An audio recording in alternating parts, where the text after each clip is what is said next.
It's very funny. Today we're going to talk about The Disaster Artist.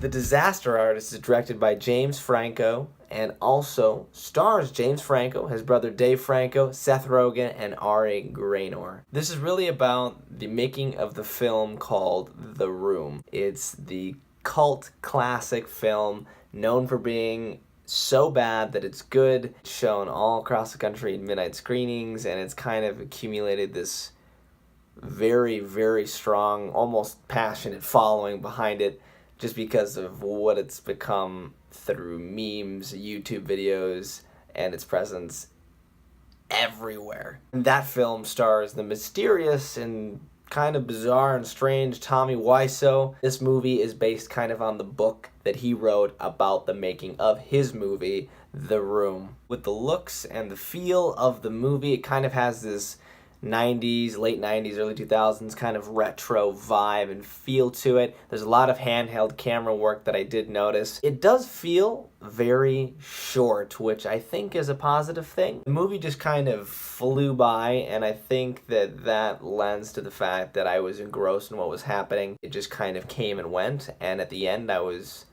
almost kind of shocked that it was already over. The direction and writing are both good, and it's wonderful to see a movie coming from James Franco like this, and I think it kind of solidifies it, for me at least, as him being a very competent director who's capable of producing some really cool films, and something that is maybe a little bit more serious as well. And I'm looking forward to seeing what kind of content he has to show us in the future. All of the performances were very good in the movie. However, James Franco as Tommy Wiseau, this is his movie. He sticks out and he is fantastic. I believe it's his best performance since 127 Hours, where he was nominated for an Oscar. And I personally would like to see him at least acknowledged by the Academy and given a nomination, but we will see, because the Academy is the Academy. However, the way he portrays him and the way that he has gone about doing this role and this performance, it's uncanny. The mannerisms, the accent, his physical appearance is all on point. He hit the nail on the head. James Franco knocked it out of the park, and at the end of the movie you see this kind of comparison as well, and it's crazy how well he articulated the persona of Tommy Wiseau. The story is goofy for sure, obviously. It being around this bizarre, mysterious character who was on this mission, almost a hell-bent mission, to create this film because it was his dream. It's not about making fun of Tommy Wiseau. It's not about making fun of The Room. There's already been probably hundreds, if not thousands, of videos, reviews, critiques, kind of trashing the movie. This is not what that's about. This movie celebrates the spirit of what went into creating The Room for Tommy Wiseau, which is really about following your dreams, and if you work hard enough, you can accomplish anything. Whether or not you are going to be the best filmmaker or the best athlete or what have you is not the point. The point is that you follow your dream and that you can accomplish it in some way, shape, or form.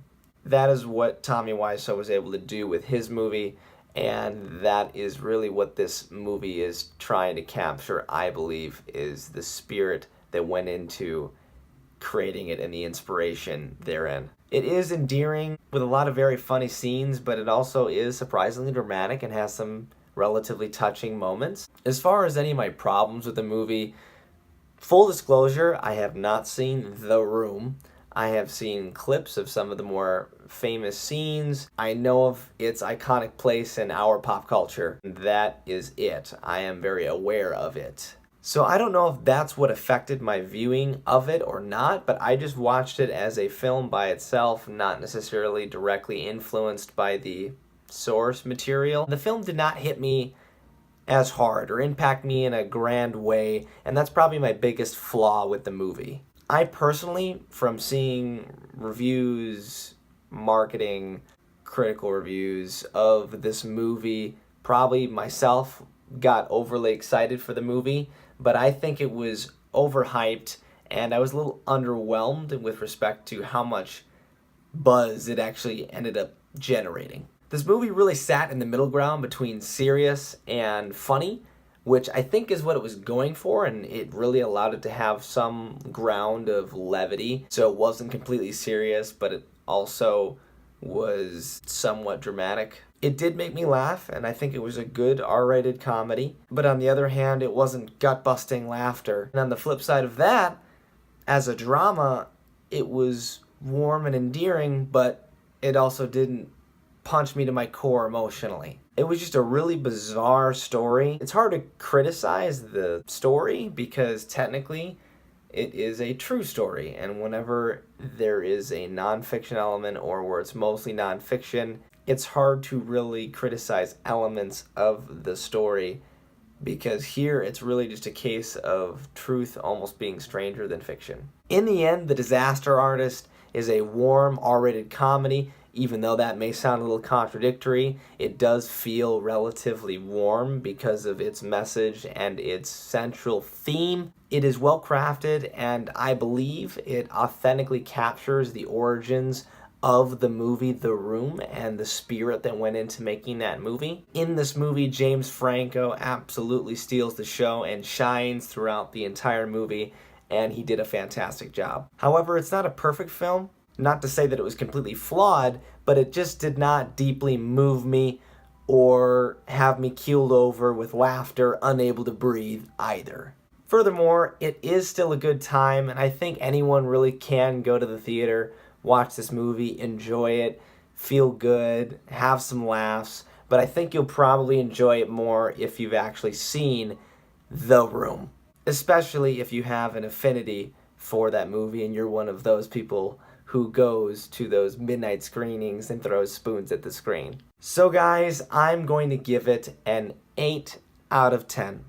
Thank you so much for watching once again and tuning in to the new reviews each and every week. I really do appreciate it. And if you have seen The Disaster Artist, let me know what you thought about it in the comments below. If you have not yet seen it, let me know what you think about The Room or if you've heard of The Room. And as always, if you like what my channel has to offer, hit the subscribe button and you can stay up to date with all of my latest content coming out every single week. Thank you so much, guys, and I'll see you in the next review.